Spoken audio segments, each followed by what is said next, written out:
അള്ളാഹുവിൻ്റെ പേരുകൾ ധാരാളമാണ്. എത്ര പേരുകൾ എത്ര ആളുകൾക്കറിയാം? പറയുമ്പോൾ അള്ളാഹുവിൻ്റെ പേരുകൾ പഠിച്ച് ഗ്രഹിച്ച് അതിൻ്റെ ആശയം ഉൾക്കൊണ്ട് ഒരാൾ തൻ്റെ പ്രവൃത്തി പദത്തിൽ അത് പ്രാർത്ഥനയായിട്ട് നിർവഹിച്ചാൽ സ്വർഗമുണ്ട് എന്ന് റസൂലുള്ളാഹി സ്വല്ലല്ലാഹി അലൈഹി വസല്ലം തങ്ങൾ സന്തോഷ വാർത്ത അറിയിച്ചില്ലേ? പക്ഷേ പല ആളുകൾക്കും അള്ളാഹുവിൻ്റെ പേരുകളെക്കുറിച്ചുള്ള അറിവ് വേണ്ടത്രയില്ല. ആ പേരുകൾ അറിയിക്കുന്ന അർത്ഥങ്ങളും തേട്ടങ്ങളും അതിൽ പരിജ്ഞാനം ഇല്ല എന്നുള്ളതാണ് പല മുസ്ലിമീങ്ങൾക്കും. എന്തുകൊണ്ടാണ് പല മുസ്ലിമീങ്ങളും അള്ളാഹു സുബ്ഹാനഹു വ തആല പറഞ്ഞില്ലേ, മാ ഖദറുല്ലാഹ ഹഖ ഖദരിഹി, അള്ളാഹുവിനെ കണക്കാക്കേണ്ട വിധം ആളുകൾ അള്ളാഹുവിനെ കണക്കാക്കിയിട്ടില്ല എന്ന് പറഞ്ഞില്ലേ? ബൗദ്ധ വിശ്വാസികളെക്കുറിച്ചാണ്. പക്ഷേ പല മുസ്ലിമീങ്ങളിലും അത് ശരിയാകുന്നുണ്ട്. അള്ളാഹുവിനെ കണക്കാക്കേണ്ട വിധം അവർ അള്ളാഹുവിനെ കണക്കാക്കിയിട്ടില്ല. ഇപ്പോഴും പലർക്കും അള്ളാഹു എന്ന് പറഞ്ഞാൽ പ്രധാനമന്ത്രി പോലെ 210 kV സബ്സ്റ്റേഷൻ പോലെ ഇങ്ങനെയൊക്കെയുള്ള ചിത്രീകരണങ്ങളാണ്. ചിലർ അവരുടെ അടുത്തുള്ള ഉപമകൾ പറയാൻ കൊള്ളൂല, അങ്ങനത്തെ കാര്യങ്ങളാണ്. എന്തുകൊണ്ടാണ് ആളുകൾക്ക് അള്ളാഹുവിൽ പ്രതീക്ഷ വേണ്ട വിധമില്ലാത്തത്? അള്ളാഹുവിൽ പ്രതീക്ഷിക്കേണ്ട കാര്യങ്ങൾ പടപ്പുകളിൽ ആളുകൾ പ്രതീക്ഷിക്കുന്നത്, അള്ളാഹുവിൽ പ്രതീക്ഷ വെച്ച് പ്രാർത്ഥിച്ച് നേടേണ്ട കാര്യങ്ങൾ എന്തുകൊണ്ടാണ് പലരും പടപ്പുകളിൽ പ്രതീക്ഷിച്ച് അവരോട് ചോദിക്കുന്നത്? മഖ്ബറകളിൽ മഖാമുകളിൽ ചെന്ന് അവിടങ്ങളിൽ മറമാടപ്പെട്ടവർ അവരുടെ മുമ്പിലാണ് പലരും പ്രതീക്ഷ വെക്കുന്നത്. അവരോടാണ് അള്ളാഹുവിൽ നിന്ന് തേടേണ്ടതും അള്ളാഹുവിൽ പ്രതീക്ഷ വെക്കേണ്ടതുമായ കാര്യങ്ങൾ ആളുകൾ സമർപ്പിക്കുന്നത്. എന്തുകൊണ്ട്? മാ ഖദറുല്ലാഹ ഹഖ ഖദരിഹി, അവർ അള്ളാഹുവിനെ കണക്കാക്കേണ്ട വിധം അള്ളാഹുവിനെ കണക്കാക്കിയില്ല. പലരും തെറ്റിൽ മുങ്ങിക്കുളിക്കുന്നു, വീഴ്ചകൾ ചെയ്യുന്നു. എന്തുകൊണ്ടാണ് പലരും തെറ്റ് ചെയ്യുവാനും കുറ്റങ്ങൾ പെരുപ്പിക്കുവാനും കാരണമാകുന്നത്?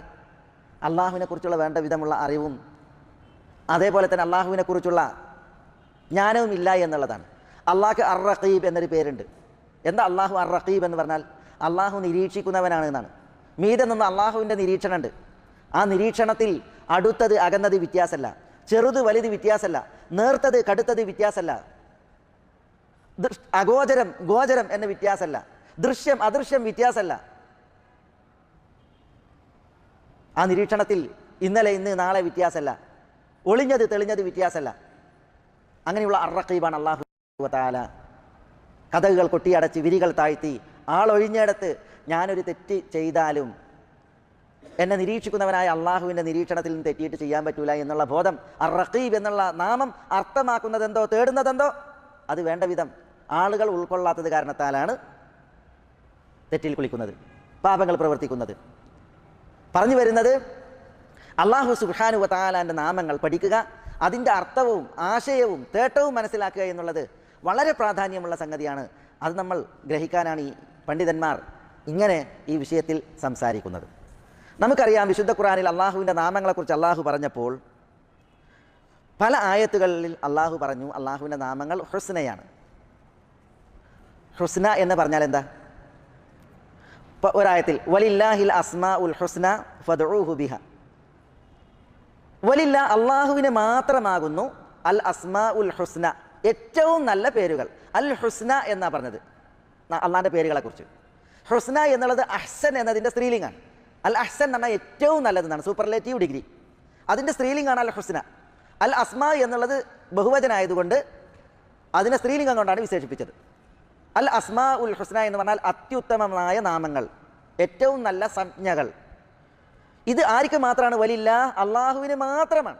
ഒരു വസ്തുവിനും ഒരാൾക്കും ഇങ്ങനെ ഉത്തമമായ പേരുകളില്ല അള്ളാഹുവിനല്ലാതെ. അപ്പോൾ വലില്ല അള്ളാഹുവിന് മാത്രമാകുന്നു അൽ അസ്മാ ഉൽ ഹുസ്ന, ഏറ്റവും നല്ല പേരുകൾ. ഫദ്ഉഹു ബിഹ, അതുകൊണ്ട് നിങ്ങൾ അള്ളാഹുവിനോട് ദുആ ഇരന്നോളീം. ഇത് സൂറത്ത് ആറാഫിൽ. വേറൊരായത്തിൽ ഖുൽ ഇദ്ഉല്ലാഹ് അവ ഇദ്ഉർ റഹ്മാൻ അയ്യമ്മാ തദ്ഉ ഫലഹുൽ അസ്മാഉൽ ഹുസ്ന, നിങ്ങൾ അള്ളാഹ് എന്ന് വിളിച്ച് ദുആയിരുന്നാലും അർ റഹ്മാൻ എന്ന് വിളിച്ച് ദുആയിരുന്നാലും എങ്ങനെ ഏത് വിളിച്ച് ദുആ ചെയ്താലും ഫലഹുൽ അസ്മാഉൽ ഹുസ്ന, അള്ളാഹുവിന് മാത്രമാകുന്നു അൽ അസ്മാഉൽ ഹുസ്ന, ഏറ്റവും നല്ല പേരുകൾ.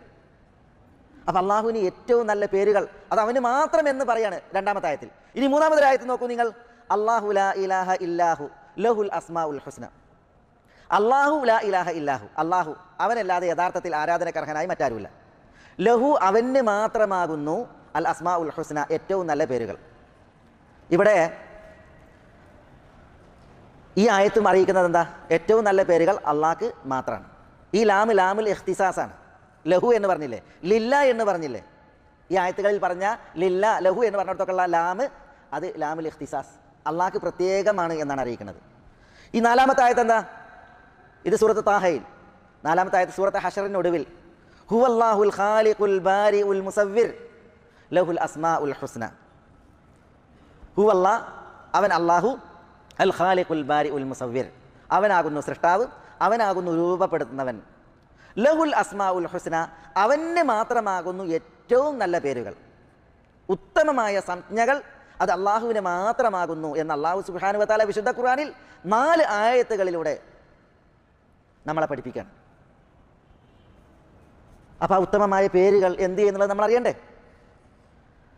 ആ പേരുകൾ എന്തുകൊണ്ട് ഉത്തമമായി എന്ന് നമ്മൾ മനസ്സിലാക്കണ്ടേ? അത് ഉത്തമം എന്ന് പറഞ്ഞപ്പോൾ അതിന് ആ പദവി നൽകിയത് എന്ത് എന്നുള്ളത് നമ്മൾ അറിയണ്ടേ? അതിനാണ് നമ്മൾ അൽ അസ്മാഉൽ ഹുസ്ന ഓരോന്നോരോന്നായിട്ട് പഠിക്കാൻ ഇൻഷാ അല്ലാഹ് ഈ ക്ലാസ്സുകൾ വിനിയോഗിക്കുന്നത്.